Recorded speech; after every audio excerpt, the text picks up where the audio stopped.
Young Lions, written by Andrew Mackay, narrated by Angus Freathy.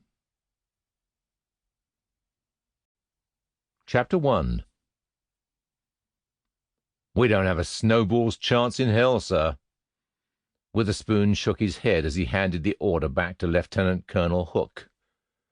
"That's what the Persians said about the 300 Spartans at Thermopylae, Roy," Hook said grimly as he folded up the order.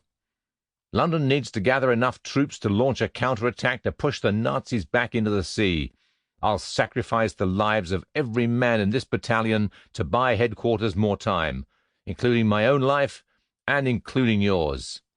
Especially yours, Roy," Hook continued with a twinkle in his eye. Witherspoon laughed at Hook's black humour. "Zero chance of success, zero chance of survival." Witherspoon shrugged his shoulders. "What are we waiting for?"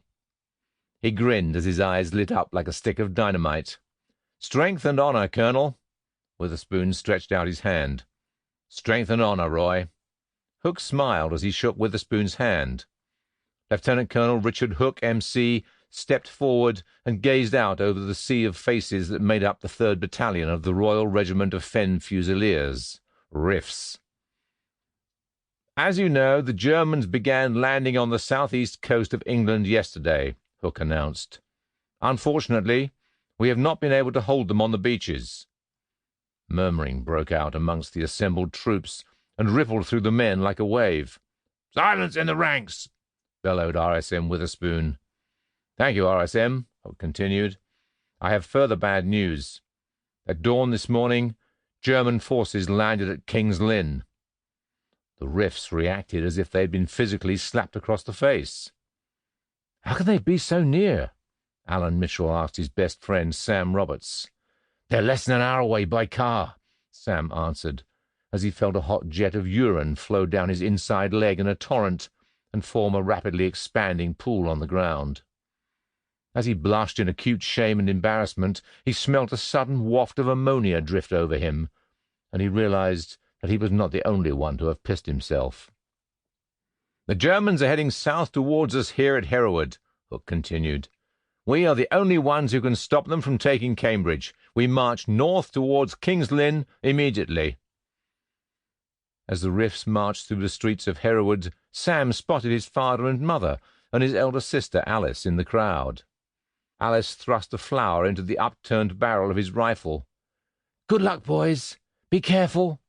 Corporal Thompson, look after my 2 baby brothers for me," Alice said, as she playfully ruffled their hair. "I will, Miss Roberts," Corporal Thompson, the boys' section commander, promised, as Alice planted a quick kiss on the cheeks of both boys. "Sam, Alan, come back in one piece. I love you both." Michelle Roberts sobbed through tear-stained eyes as she hugged her boy and her surrogate son, Alan, in a ferocious bear hug. Alan had spent many a happy weekend and holiday with the Roberts household and was regarded as a member of the family. Sam and Alan had to gently but firmly prise Mrs. Roberts' hands away from their necks, or else the boys risked being physically ripped from the column of marching men. "Goodbye, Mum," Sam shouted over his shoulder. "Don't worry, we'll be all right." "I'll look after him, Mrs. Roberts," Alan promised. Children cheered and ran scampering alongside the marching troops, weaving in and out of the files, threatening to trip them up. Sam spotted his father, Alex Roberts, standing at attention with his right arm raised in salute.